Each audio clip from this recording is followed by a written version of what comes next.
स्वागत है दोस्तों आपका फिर से मेरे इस चैनल CN गज़बिये में, जहां आप पाते हैं दोस्तों दवाइयों के बारे में संपूर्ण जानकारी। आज के वीडियो में दोस्तों हम मुख्य रूप से दांत दर्द में प्रयोग लाई जाने वाली एक ऐसी टैबलेट के बारे में बात करेंगे, जिसका प्रयोग दांत के दर्द को ठीक करने के साथ साथ अन्य प्रकार के दर्द को ठीक करने में भी इसका प्रयोग लिया जाता है। इस टैबलेट का नाम है दोस्तों कीटोरेलेक टैबलेट। इस कीटोरेलेक टैबलेट को आप दोस्तों कीटोरोल DT टैबलेट के नाम से जानते हैं और यह इसका पॉपुलर ब्रांड नेम है। यह जो टैबलेट है दोस्तों कीटोरोल DT टैबलेट के नाम के साथ साथ अन्य किसी और नाम से भी आपको मार्केट में मिल जाएगी। बहुत सारे इसके ब्रांड अवेलेबल है, जैसे कि दोस्तों कीटोनॉव टैबलेट, कीटोफोर्ट DT टैबलेट, डेंटाफोर्स टैबलेट, इन नामों से भी आपको मेडिकल स्टोर में मिल जाएगी। ठीक है दोस्तों, तो जब भी आप दोस्तों इस टैबलेट को खरीदेंगे, इस ब्रांड नेम को खरीदेंगे, ब्रांड को खरीदेंगे, तो आपको ऊपर में बारीक अक्षरों में लिखा रहेगा कीटोरेलेक ट्रोमेथामाइन लिखा होगा। इससे आपको कंफ्यूज नहीं होना है दोस्तों। यह कीटोरेलेक का पूरा फुल नेम है। कीटोरेलेक जो है दोस्तों एक NSAID non steroidal anti inflammatory class की दवाई है, जो मुख्य रूप से दर्द को ठीक करने के लिए प्रयोग में लाई जाती है।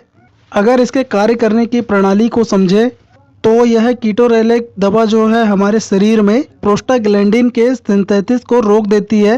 प्रोस्टाग्लैंडिन एक ऐसा सब्सटेंस है जो हमारे शरीर में दर्द तथा सूजन के लिए रिस्पॉन्सिबल है। जब इसका सिंथेसिस नहीं होगा, इसका निर्माण नहीं होगा, तो दर्द तथा सूजन भी नहीं रहेंगे।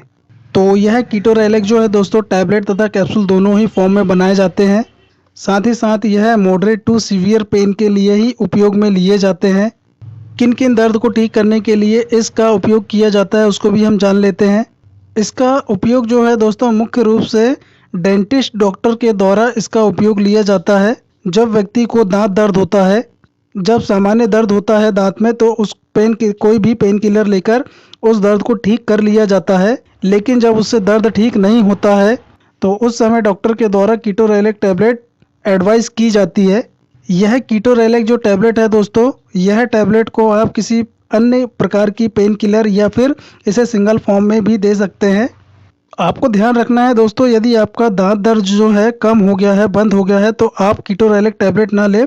यदि पेन किलर लेने के बाद भी आपका दांत दर्द ठीक नहीं हो रहा है तो आप कीटोरेलेक टैबलेट किसी अन्य पेन किलर के साथ में या सिंगल फॉर्म में ले सकते हैं। ठीक है दोस्तों, इस टैबलेट का उपयोग जो है दोस्तों अन्य किसी दर्द में भी ले सकते हैं। जैसे जब किसी महिला को या फिर लड़की को पीरियड आते हैं, उस समय क्या होता है दोस्तों, पेट दर्द होता है, पीठ दर्द होता है, बहुत ही ज़्यादा पेट दर्द हो रहा है या फिर बहुत ज़्यादा पीठ दर्द हो रही है, तो उस कंडीशन में इस कीटोरेलेक टैबलेट को आप दे सकते हो। यह टैबलेट जो है दोस्तों गायनिक डॉक्टर के द्वारा लिखी जाती है। किसी को यदि सर्जरी होनी हो तो सर्जरी के बाद होने वाला जो दर्द है उसको ठीक करने के लिए यह टैबलेट दी जाती है। अर्थराइटिस के जो पेशेंट है उसमें यदि बहुत ज़्यादा दर्द हो रहा हो, सामान्य दवा से नहीं रुक रहा हो, जो कि हड्डियों का रोग होता है, तो उस समय SOS मतलब कि आवश्यकता पड़ने पर पेन को कम करने के लिए इस दवा को कुछ शॉर्ट टर्म के लिए दी जाती है। साथ ही दोस्तों किसी को यदि किडनी स्टोन भी है तो उस समय भी डॉक्टर के द्वारा कई बार यह टैबलेट एडवाइस की जाती है। मतलब कि दोस्तों ओवरऑल किसी भी प्रकार का मॉडरेट टू सीवियर पेन हो, मतलब कि मध्यम स्तर से उच्च स्तर का पेन हो, उस समय यह टैबलेट दी जा सकती है। ठीक है दोस्तों, इस टैबलेट के डोज की यदि बात करें कितनी मात्रा में पेशेंट को दी जाती है, मरीज को दी जाती है, तो अडल्ट में यह टैबलेट आवश्यकता पड़ने पर एक टैबलेट दी जाती है, जिसे हम SOS कहते हैं। यदि दोस्तों दर्द कम हो गया है तो दिन में एक बार लेने की सलाह दी जाती है। यदि दर्द कंटिन्यू बना हुआ है तो डॉक्टर के द्वारा इसे दिन में 2 बार लेने की सलाह दी जाती है। यदि फिर भी दर्द ठीक नहीं हो रहा है दोस्तों तो डॉक्टर के द्वारा इसे दिन में 3 बार लेने की सलाह दी जाती है। इस टैबलेट को हमेशा खाना खाने के बाद लेने की सलाह दी जाती है। जो कीटोरेलेक टैबलेट है दोस्तों यह हमेशा DT फॉर्म में आती है, डिस्पर्सेबल होती है ये। इसको आप 2 तरीके से ले सकते हो, या तो आप इसे पानी में डिज़ोल्व करके ले सकते हो, या फिर दोस्तों पर्टिकुलर आपको सलाइवा पे रख लेना है और ये तुरंत डिज़ोल्व होते होते ये अपना एक्शन शुरू कर देगी। ठीक है दोस्तों, आप इसको 2 तरीके से ले सकते हो। एक तो आपको जीभ पे रख सकते हो, जीभ के नीचे रख सकते हो, जीभ पे रख सकते हो, या फिर दोस्तों इसको डिज़ोल्व करके पानी में आप ले सकते हो। इस टैबलेट की मुख्य इंपॉर्टेंट जानकारी देना चाहूँगा दोस्तों। इस टैबलेट को आपको सिर्फ 5 दिन तक यूज़ करना है। डॉक्टर के द्वारा आपके जो दर्द है उसको ठीक करने के लिए इसको लिखा गया है। यदि आप इसको कंटिन्यू दर्द ठीक हो गया और फिर से दर्द स्टार्ट हो जाता है तो आप इस टैबलेट को लेते हो तो क्या होता है दोस्तों, यह किडनी को डैमेज करती है, किडनी तक खराब हो सकती है। इसीलिए आप इस टैबलेट को सिर्फ 5 दिन ही उपयोग करें, ठीक है दोस्तों।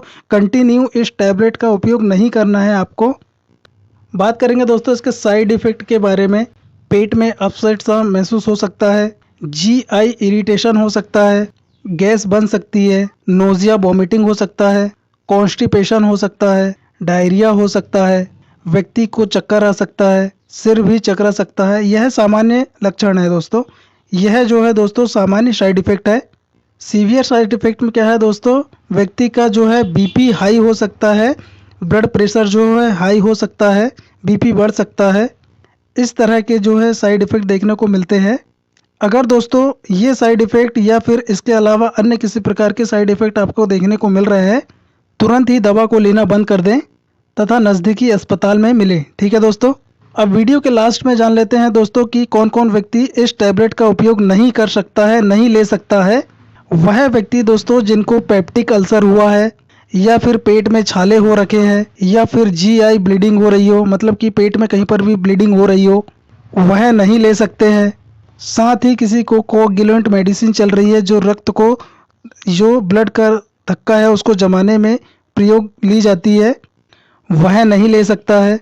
हार्ट डिजीज़ के पेशेंट इस टैबलेट को नहीं ले सकते हैं। साथ ही दोस्तों किसी व्यक्ति को यूरिन से रिलेटेड प्रॉब्लम है तो वह व्यक्ति भी इसको नहीं ले सकते हैं। यदि दोस्तों आप इन सभी बीमारियों में से किसी एक बीमारी से ग्रसित हैं तो आप अपने डॉक्टर से ज़रूर मिलें और डॉक्टर को बताएं कि मुझे यह बीमारी है, यह परेशानी है, इन प्रकार की समस्या है। तो हो सकता है दोस्तों कि डॉक्टर आपको यह दवाई लिखे तो आप पहले अपनी समस्या पूरी बता दें, उसके बाद डॉक्टर को बताएं। हो सकता है कि इसका डोज जो है एडजस्ट करके आपको लिखे, या फिर हो सकता है दोस्तों कि इस दवा की जगह कोई दूसरी अन्य दवा दें आपको।